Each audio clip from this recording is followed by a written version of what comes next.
Amazon, Flipkart, Myntra, Tesla, ये सारे companies India में नए वेयरहाउसेज ऐड कर रहे हैं। Amazon ने हाल ही में कोलकाता में 2 वेयरहाउसिंग फैसिलिटीज लीज पे ली हैं। एक 6 लाख स्क्वायर फीट की फैसिलिटी ओसवाल लॉजिस्टिक्स पार्क में और दूसरी 5.6 लाख स्क्वायर फीट की फैसिलिटी हुगली में। वेल्सपन वन ने कर्नाटका में 107 एकर्स अक्वायर किया है टू डेवलप वेयरहाउसेस। टेस्ला ने मुंबई में लोढ़ा ग्रुप से 24,000 स्क्वायर फीट वेयरहाउसिंग स्पेस लिया है। और तो और अपकमिंग फेस्टिव डिमांड को केटर करने के लिए फ्लिपकार्ट और मिंत्रा भी वेयरहाउसिंग कैपेसिटी एक्सपैंड कर रहे हैं। प्लस इंडिया का सबसे बड़ा वेयरहाउसिंग कंपनी इंडोस्पेस अपना $1 बिलियन आईपीओ भी प्लान कर रहा है। ये सब न्यूज देख के लगता है मानो इंडिया की वेयरहाउसिंग सेक्टर बूम पे हो। डेटा भी वेयरहाउसिंग इंफ्रा डेवलपमेंट को सपोर्ट करता है। 2025 के फर्स्ट हाफ में टॉप 8 सिटीज में warehousing space 50 crore square feet पहुंच गया है। 2024 में ये 46.2 करोड़ स्क्वायर फीट था, यानी 8% के करीब एनुअल ग्रोथ। लेकिन हर सिटी में कहानी थोड़ी अलग है।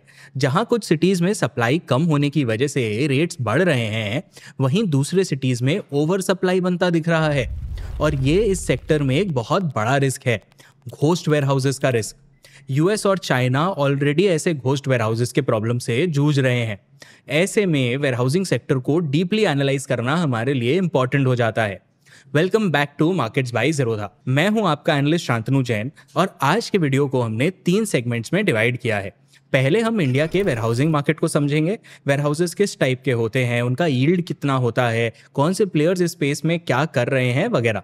फिर नेक्स्ट सेगमेंट में हम देखेंगे कि इंडिया के टॉप 8 सिटीज के वेयरहाउसिंग मार्केट में क्या ट्रेंड्स हैं। एंड फाइनली लास्ट सेगमेंट में हम घोस्ट वेयरहाउसिंग के रिस्क को समझेंगे एंड कुछ पोटेंशियल सोल्यूशंस भी देखेंगे। चलिए शुरू करते हैं।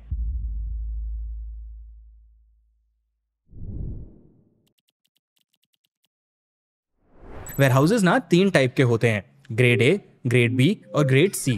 हर ग्रेड में कंस्ट्रक्शन क्वालिटी, ड्यूरेबिलिटी और यूजेबिलिटी अलग है। ऐसे तो कोई भी खाली स्पेस जिसमें सामान रखा हो वो वेयरहाउस है, बट लास्ट कुछ सालों में ये सेक्टर ऑर्गेनाइज हो रहा है एंड इसीलिए इसमें डिफरेंट ग्रेड्स के वेयरहाउसेस देखने मिल रहे हैं। ग्रेड ए वेयरहाउसेस सबसे प्रीमियम होते हैं। इनमें high ceilings, strong flooring, ventilation और ऑटोमेशन फ्रेंडली सेटअप होता है। इन सब एडवांस फीचर्स की वजह से इनका रेंट भी हाई होता है, अराउंड 20 to 25 रुपीज पर स्क्वायर फीट पर month. Grade A warehouses usually e commerce and retail sectors के लिए बनाए जाते हैं। ग्रेड बी वेयरहाउसेस यूजुअली छोटे मैन्युफैक्चरर्स या रीजनल डिस्ट्रीब्यूटर्स यूज करते हैं। इनकी ceiling height, flooring, concrete strength grade A से थोड़ी कम होती है। शायद इसीलिए ये अफोर्डेबल भी होते हैं। इनका रेंट लगभग 12 to 18 रुपीज पर स्क्वायर फीट पर मंथ होता है। Grade C warehouses mostly traditional godown जैसे होते हैं। इनका रेट 8 to 12 रुपीज पर स्क्वायर फीट पर मंथ होता है। Real estate management company JLL के हिसाब से ग्रेड सी वेयरहाउसेस सबसे ज्यादा paint, pharma and building material वाले कंपनीज यूज करते हैं। ग्रेड के साथ एक और चीज है जो किसी भी कंपनी के वेयरहाउसिंग डिसीजन को इंपैक्ट करती है, वेयरहाउस का साइज। ये चार्ट देखो, ऑटो और ई कॉमर्स कंपनीज बहुत बड़े, लगभग 1.5 लाख स्क्वायर फीट के वेयरहाउसेस लेते हैं। ई कॉमर्स और ऑटो कंपनीज के पास ह्यूज प्रोडक्ट पोर्टफोलियोज, बल्कि इन्वेंट्री और सेंट्रलाइज्ड हब्स होते हैं, इसीलिए उन्हें बड़े स्पेस की नीड होती है। वहीं दूसरी तरफ FMCG एंड रिटेल कंपनीज का काम छोटे वेयरहाउसेस, मतलब अराउंड 25,000 स्क्वायर फीट वाले वेयरहाउसेस से भी चल जाता है। इनके प्रोडक्ट्स फास्ट मूविंग और स्टैंडर्डाइज्ड होते हैं और डिमांड ज्यादातर रीजनल होता है, इसीलिए इनके लिए मल्टीपल छोटे वेयरहाउसेस रखना इफेक्टिव होता है। एपरल कंपनी स्पेक्ट्रम के बीच में आते हैं। ये लगभग 75,000 to 1.5 लाख स्क्वायर फीट के स्पेसेस यूज करते हैं। H1 2025 में ग्रेड ए वेयरहाउसेस डोमिनेंट थे। टोटल ट्रांजैक्शन वॉल्यूम का लगभग 63% ग्रेड ए वेयरहाउसेस का था और ये डोमिनेंस 2017 के बाद से आया। 2017 में GST और ई-वे बिल ने सेक्टर को फॉर्मलाइज कर दिया। GST के पहले कंपनीज हर स्टेट में छोटे छोटे गोडाउन सेटअप करते थे, क्योंकि हर स्टेट में टैक्स रेट्स अलग होते थे। तब वेयरहाउसिंग काफी फ्रेगमेंटेड और इनएफिशिएंट स्पेस हुआ करता था। लेकिन GST इंप्लीमेंटेशन के बाद ये काफी बेटर हो गया है, ऐसा माना जाता है। तो कंपनीज ने अपने छोटे छोटे स्कैटर्ड गोडाउन्स को कंसोलिडेट करके बड़े हब्स बना लिए हैं। फॉर एग्जाम्पल, वर्लपूल ने अपने 32 वेयरहाउसेस को रिड्यूस करके 18 कर दिया है। डाबर और हैवेल्स ने भी वेयरहाउसेस कम कर दिए थे। और पोस्ट GST कंसोलिडेशन तो वेयरहाउसिंग सेक्टर के ग्रोथ की बस शुरुआत थी। हमारे रिसर्च से हमें सेक्टर के ग्रोथ के पीछे के 2 मेजर ड्राइवर्स समझ आए, इंडिया का कंजम्पशन बूम और गवर्नमेंट की फेवरेबल पॉलिसीज। चलिए दोनों को एक एक करके समझते हैं। एक IBEF के रिपोर्ट के हिसाब से इंडिया का ई कॉमर्स मार्केट 2030 तक $350 बिलियन का हो सकता है। गोल्डमैन सैक्स के एक रिपोर्ट के हिसाब से इंडिया का एफ्लुएंट पॉपुलेशन बढ़ रहा है। 2027 तक ये 13% CAGR से बढ़ेगा और 10 करोड़ हो जाएगा। अभी ये पॉपुलेशन कुछ 6 करोड़ के आसपास है और जैसे जैसे लोगों का डिस्पोजेबल इनकम बढ़ रहा है वैसे वैसे उनका डिस्क्रिशनरी स्पेंड्स भी बढ़ रहा है। अब हायर कंजम्पशन मतलब more goods sold and more goods sold मतलब more goods stored, sorted and shipped. तो जाहिर है कि कंजम्पशन बूम के वजह से वेयरहाउसिंग भी ग्रो कर रही है। प्लस अब तो ब्लिंकिट और इंस्टामार्ट अर्बन सेंटर्स में मानो डेली एसेंशियल्स बन गए हैं। रेड सीयर के एक रिपोर्ट के हिसाब से 2025 में क्विक कॉमर्स का GMV $10 बिलियन हिट कर गया है, यानी 88,000 करोड़। मंथली एक्टिव यूजर्स की बात करें तो क्विक कॉमर्स ऐप पे around 3 crore monthly active users हैं और ये सेक्टर काफी तेजी से ग्रो कर रहा है। एक CBRE रिसर्च स्टडी के हिसाब से हर इंक्रीमेंटल $1 बिलियन ई कॉमर्स या क्विक कॉमर्स सेल्स यानी 8800 करोड़ इंक्रीमेंटल सेल्स के लिए 12.5 lakh square feet additional distribution space चाहिए होता है। H1 2025 में ई कॉमर्स ने वेयरहाउसिंग ट्रांजैक्शंस का 10% कंट्रीब्यूट किया। दोस्तों, इस बढ़ते कंजम्पशन का इंपैक्ट हमारे डोमेस्टिक मैन्युफैक्चरिंग सेक्टर पे भी पड़ा है। ग्लोबल कंपनीज अब इंडिया में मैन्युफैक्चरिंग फैसिलिटीज सेटअप कर रहे हैं। फॉर एग्जांपल, एप्पल इंडिया में मैन्युफैक्चरिंग कैपेसिटी बढ़ा रहा है इन तमिलनाडु एंड कर्नाटका। सैमसंग का second largest phone manufacturing unit भी अब इंडिया में ही है। LG भी श्री सिटी में 5,000 करोड़ इन्वेस्ट करके एक नया मैन्युफैक्चरिंग प्लांट सेटअप करने वाला है। इंडियन कंपनीज की बात करें तो लेंसकार्ट हैदराबाद के आउटस्कर्ट्स में दुनिया का सबसे बड़ा आईवेयर मैन्युफैक्चरिंग फैसिलिटी खोलने वाला है। केन्स इलेक्ट्रॉनिक्स भी भोपाल में 350 करोड़ का एक नया फैक्ट्री सेटअप कर रहा है। एज अ रिजल्ट मैन्युफैक्चरिंग का शेयर टोटल वेयरहाउसिंग ट्रांजैक्शन में बढ़ रहा है। ये चार्ट देखो, 2017 टू 2018 में मैन्युफैक्चरिंग का शेयर सिर्फ 20% था as compare to e commerce का 24% एंड थर्ड पार्टी लॉजिस्टिक्स का 36%। लेकिन 2024 में मैन्युफैक्चरिंग ने सबसे ज्यादा कंट्रीब्यूट किया है, लगभग 39% ऑफ ओवरऑल ट्रांजैक्शंस। और ये तो बस शुरुआत है। ये टेबल देखो, जहां यूएस का पर कैपिटा वेयरहाउसिंग स्पेस लगभग 47 स्क्वायर फीट पर पर्सन है और जर्मनी का 25 स्क्वायर फीट पर पर्सन, वहीं इंडिया का per capita warehousing space 0.2 square feet पर पर्सन है। 0.2 स्क्वायर फीट, यानी यूएस का organised per capita warehousing space India के वेयरहाउसिंग स्पेस का 200 टाइम्स है। सो बेसिकली एक्सपर्ट्स का मानना है कि ऑर्गेनाइज्ड वेयरहाउसिंग सेक्टर इंडिया में अभी भी काफी अंडर पेनिट्रेटेड है। वेयरहाउसिंग का सेकंड ग्रोथ ड्राइवर है फेवरेबल गवर्नमेंट पॉलिसीज। 2015 में ministry of ports, shipping and waterways ने सागरमाला प्रोग्राम लॉन्च किया था। इस प्रोग्राम का फोकस है port modernisation and coastal development. 2021 में फिर PM गति शक्ति प्लान भी लॉन्च हुआ था। इसमें इकोनॉमिक जोन्स के road, railway, port and waterway, airport and logistics infrastructure को इंप्रूव करने का प्लान है। 2022 में नेशनल लॉजिस्टिक्स पॉलिसी भी लॉन्च हुआ। इस पॉलिसी के थ्रू हम इंडिया के लॉजिस्टिक्स सेक्टर के कॉस्ट को कम करना चाह रहे हैं। आज के दिन हमारे खराब लॉजिस्टिक्स इंफ्रास्ट्रक्चर की वजह से हमारा लॉजिस्टिक्स कॉस्ट काफी हाई है। कुछ टाइम पहले ही ये 16% ऑफ GDP था। इकोनॉमिक टाइम्स के एक आर्टिकल के हिसाब से ये अब ऑलरेडी 10% ऑफ GDP आ गया है एंड इसे और भी कम करने का प्लान है। दूसरे कंट्रीज में ये नंबर 8 to 9% ऑफ GDP है। इन इनिशिएटिव से हम अपने लॉजिस्टिक्स इंफ्रास्ट्रक्चर को इंप्रूव करने की कोशिश कर रहे हैं एंड इस इंप्रूव्ड लॉजिस्टिक्स के साथ ग्रेड A वेयरहाउसिंग की डिमांड भी बढ़ रही है। Companies logistics parks and highways के पास वेयरहाउसेस सेटअप कर रहे हैं ताकि transportation easier, faster and cheaper हो। इन शॉर्ट, इंडिया का वेयरहाउसिंग सेक्टर तेजी से ग्रो कर रहा है और शायद इसी ग्रोथ पे कैपिटलाइज करने के लिए इस स्पेस में प्राइवेट इक्विटी इन्वेस्टमेंट्स भी बढ़ रहे हैं। 2024 में लगभग $1.87 बिलियन के PE इन्वेस्टमेंट्स हुए थे। ये एक 174% ईयर ऑन ईयर इंक्रीज था। अभी हाल ही में global PE funds Blackstone, Brookfield और असेंडाज ने ESR इंडिया के वेयरहाउसिंग पोर्टफोलियो को अक्वायर करने के लिए बिड्स प्लेस कर दिए हैं। ये डील पोटेंशियली 3,500 करोड़ की हो सकती है। और सिर्फ PE फंड्स ही नहीं बल्कि रियल एस्टेट प्लेयर्स भी स्पेस में एक्सपैंड कर रहे हैं। फॉर एग्जांपल, हीरानंदानी ग्रुप और ब्लैकस्टोन का एक 50-50 जॉइंट वेंचर है Green Base industrial and logistics park. ये JV build to suit industrial facilities और वेयरहाउसिंग स्पेस ऑफर करता है। 2024 में कंपनी ने 4,500 करोड़ का इन्वेस्टमेंट अनाउंस किया था। यह अमाउंट 5 सालों में डिप्लॉय होगा और इससे 1.5 crore square feet build to suits warehousing space बनाया जा सकता है। लोढ़ा ग्रुप ने हाल ही में बेन कैपिटल और इवान्हो कैम्ब्रिज के साथ एक $1 बिलियन की पार्टनरशिप साइन की है। इस पार्टनरशिप के तहत कंपनी लगभग 3 करोड़ स्क्वायर फीट के एसेट्स क्रिएट करेगी, including industrial parks and fulfilment centres. आज के दिन लोढ़ा ग्रुप के पास 53 लाख स्क्वायर फीट का वेयरहाउसिंग एंड इंडस्ट्रियल स्पेस है और इसमें से उन्होंने 23 lakh square feet already lease कर दिया है। कंपनी एक्सपेक्ट कर रही है कि फाइनेंशियल ईयर 31 तक उन्हें इस सेगमेंट से लगभग 280 करोड़ का एनुअल रेंटल इनकम आ सकता है। प्रेस्टीज ग्रुप ने भी 2021 में वेयरहाउसिंग स्पेस में एंटर किया था। In fact brokerage firm Colliers India के एक रिपोर्ट के हिसाब से Q2 2024 में इंडस्ट्रियल एंड वेयरहाउसिंग सेगमेंट का share total real estate inflows में सबसे ज्यादा था, लगभग 61%। इस हाई कंट्रीब्यूशन के पीछे दो मेजर फैक्टर्स हैं, high rental yields and sticky tenants. अभी रेसिडेंशियल प्रोजेक्ट्स का रेंटल यील्ड कुछ 2.5 से 3.5% के बीच है एंड कमर्शियल रेंटल यील्ड भी 5 to 7% है। वहीं दूसरी तरफ वेयरहाउसिंग का रेंटल यील्ड 7.5 to 8% है। प्लस कुछ एस्टिमेट्स के हिसाब से एक वेयरहाउस कंस्ट्रक्ट करने में रिलेटिवली लेसर कॉम्प्लेक्सिटी है और इनिशियल कॉस्ट्स भी रिलेटिवली कम लगते हैं as compare to residential and commercial spaces. इस टेबल में हमने warehousing, residential and commercial projects के केपेक्स कॉस्ट को ब्रेक डाउन किया है। चलिए इसे समझते हैं। वेयरहाउसिंग में कंस्ट्रक्शन कॉम्प्लेक्सिटी कम होती है, सिर्फ इंसुलेशन, प्रॉपर रूफिंग, लाइटिंग और फायर सिस्टम्स लगाने पड़ते हैं और क्लाइंट के रिक्वायरमेंट के हिसाब से स्टोरेज और मूवमेंट सेटअप करना पड़ता है। वहीं दूसरी तरफ रेसिडेंशियल एंड कमर्शियल प्रोजेक्ट ज्यादा कॉम्प्लेक्स होते हैं, प्लम्बिंग, बाथरूम फिटिंग, एलिवेटर, ये सब चाहिए होता है।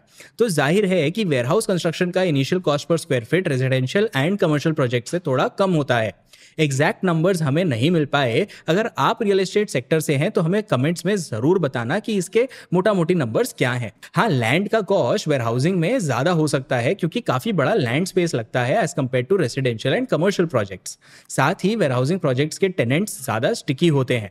ये टेनेंट्स यूजुअली लंबे पीरियड्स के लिए लीज एग्रीमेंट साइन करते हैं, लगभग 3 to 10 ईयर्स। तो रेवेन्यू प्रेडिक्टेबिलिटी एंड स्टेबिलिटी रहती है और यूजुअली टेनेंट्स अपना लीज रिन्यू करवा लेते हैं। देखो, कोई भी कंपनी एक वेयरहाउस को अपने नीड्स के हिसाब से कस्टमाइज करती है, racks, conveyor belts, rams, packaging stations etcetera को ऑप्टिमली बनाती है।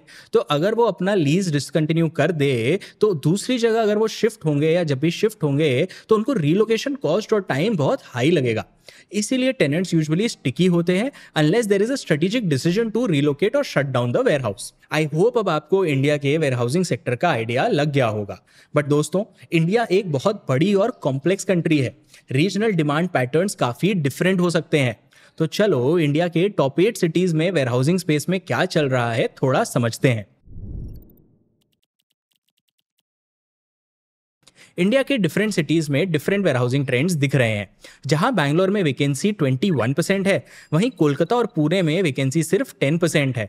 मुंबई इंडिया का सबसे बड़ा वेयरहाउसिंग मार्केट है with around 16 crore square feet का स्टॉक। बेसिकली टॉप 8 सिटीज का जो 50 to 51 करोड़ स्क्वायर फीट का टोटल स्टॉक है, उसमें मुंबई का शेयर लगभग 31 से 32% है। मुंबई में 27% वेयरहाउसेस ग्रेड ए वेयरहाउसेस हैं, मतलब अराउंड 4.3 करोड़ स्क्वायर फीट का ग्रेड ए वेयरहाउस स्टॉक है। ये कोलकाता, पुणे और हैदराबाद के टोटल वेयरहाउस स्टॉक से भी ज्यादा है। Q1 2025 का डेटा देखें तो एक पैटर्न दिख रहा है। मुंबई में सप्लाई तो 90% ईयर ऑन ईयर बढ़ा है, लेकिन डिमांड 47% ईयर ऑन ईयर गिर गया है। वेयरहाउसिंग स्पेस में ग्रॉस अब्जॉर्प्शन रेट और नेट अब्जॉर्प्शन रेट बहुत इंपॉर्टेंट मेट्रिक्स होते हैं। अब्जॉर्प्शन रेट एक तरह से डिमांड का इंडिकेटर होता है। यह मेजर करता है कि एक पीरियड में कितना वेयरहाउसिंग स्पेस लीज किया गया है। Q1 में हायर सप्लाई और लोअर डिमांड होने की वजह से मुंबई में वैकेंसी रेट बढ़ गया है, from 12.3% in Q1 2024 to 16.3% in Q1 2025। लेकिन मंकोली भिवंडी में रेंट Q1 2025 में 19% ईयर ऑन ईयर बढ़ गए, क्योंकि ग्रेड ए वेयरहाउसेस ज्यादातर यहीं बन रहे हैं। इससे क्लियर है कि वेयरहाउसिंग एक काफी लोकलाइज्ड मार्केट है। दिल्ली एनसीआर और बैंगलोर की अब बात करें तो इन दोनों सिटीज में डिमांड एंड सप्लाई दोनों बढ़ रहे हैं, बट यहाँ वैकेंसी भी तेजी से बढ़ रही है। H1 2025 में दिल्ली एनसीआर में 20% वैकेंसी थी और बैंगलोर में 21%। ये टॉप 8 सिटीज में सबसे हाईएस्ट है। इनफैक्ट अगर हम बैंगलोर के क्वार्टर ऑन क्वार्टर परफॉर्मेंस देखें तो 2024 के 3 क्वार्टर्स में ओवर सप्लाई का सिचुएशन लग रहा है। रेंट भी शायद इसीलिए पिछले 1 साल से यहाँ भी कांस्टेंट है। पुणे और चेन्नई में वैकेंसी रिलेटिवली कम है। पुणे में H1 2025 में वैकेंसी 10% थी और चेन्नई में 11%। इन सिटीज में ग्रेड ए वेयरहाउसेस का शेयर सबसे ज्यादा है। लगभग 65 to 80%। इनफैक्ट H1 2025 में पुणे और चेन्नई में ही ट्रांजैक्शन वॉल्यूम में highest year on year growth देखने मिला है। ये चार्ट देखो, इसमें transaction volume wise market split दिया है। मुंबई के बाद पुणे में ही सबसे ज्यादा ट्रांजैक्शंस हुए हैं, लगभग 52 लाख स्क्वायर फीट। ये 76% ईयर ऑन ईयर ग्रोथ है।